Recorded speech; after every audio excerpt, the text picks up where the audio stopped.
I know you've kind of stuff. And what I'm going to Yes. go through, and what I'm going to kind of talk through with you is the one-page executive summary. And it's funny because I get a lot of businesses sent my way, and I always ask for this. And the reason why is number one, it makes you be very concise. It's kind of like the old Mark Twain saying. It's like I didn't have that much time, so I wrote a long letter, implying that it takes a lot of time and energy to be concise with your thoughts and energy. And I actually know Right. angel investors that won't even look at anything that doesn't have like a one pager. So I think it's really important to do that because it's just because like I got some this week, like 50 pages. Like I'm not going through all this. I get the tons of that. It just doesn't make sense. No, that's too So much to read.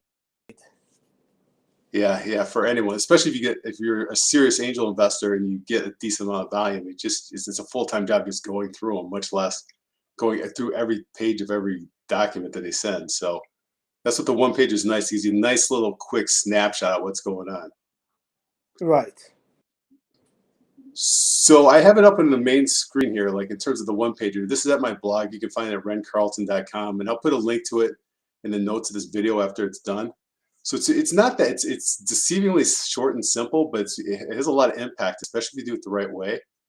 So let's just kind of go through it and let's see what your thoughts are. So the first thing is the grab. It's just if you don't get someone right out of the gates, it's going to be hard to get them to read even the one pager. So in terms of the grab, just something that's going to compel someone to want to read, to get to know more about what you're doing. Right. Goal was to uh, have a alcohol of the month that can and that can be catered to a wide range of people. You can enjoy being with other people and some local businesses. Yeah. So what excites you about what gives you like energy about this whole idea? A lot of it is that there's a lot of brands out there that people aren't aware of that um, that are premium drinks, don't know about it, or are just so local or so niche that they have a hard from their own clientele, and I want to be able to grow them, be it state level and hopefully even national to these other types of drinks. Yeah, I'll tell you what the thing I like about it, it's almost like the guy that has the new golf club or the new golf shoes or the new putter says, this is the latest and greatest. This is something no one's got. Look what I've got, you don't have type of thing. And not in like a mean way or Right. deceitful, just kind of like kind of exciting, check this out type of thing. So that's the energy that really gravitates me towards this idea. It's like again, we were talking about go ahead.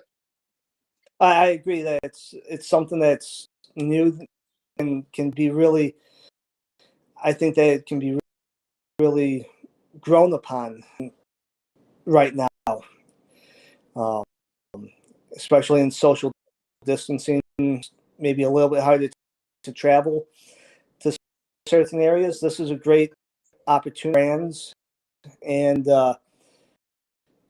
grow businesses.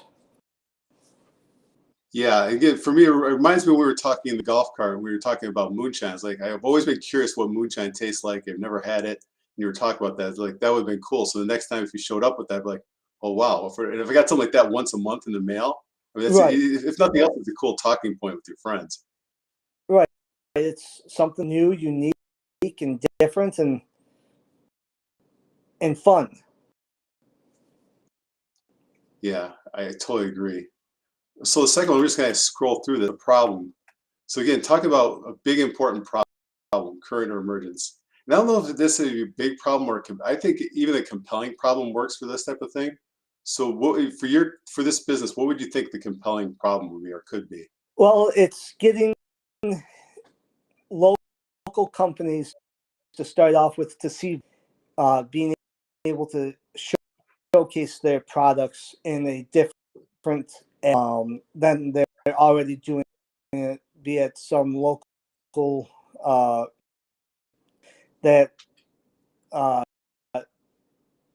we have to be able to show to them that this is viable and is and be profitable to them and to us, and help them grow the liquor distributor and us grow our brands.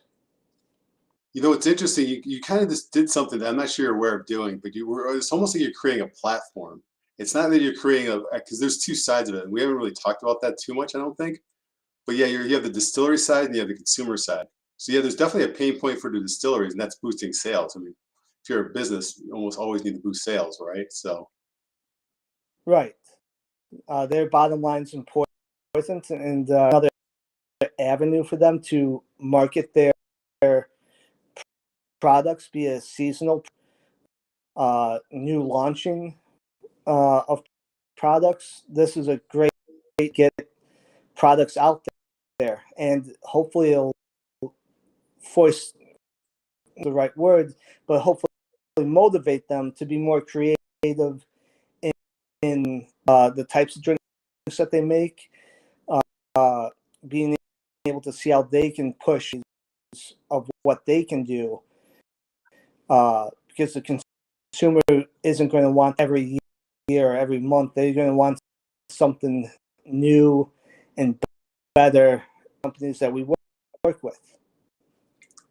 yeah, and as far as the consumer, I think it's just having something interesting to talk about with your friends. I mean, that's a problem sometimes for some people. I mean, is it a first world problem? Absolutely, but it's still a challenge to be interesting sometimes. So I mean, that's kind of a need you can fill too there. Right. So let's talk about your solution now. What exactly are you proposing to do with this, or what do you think? How is this going to work?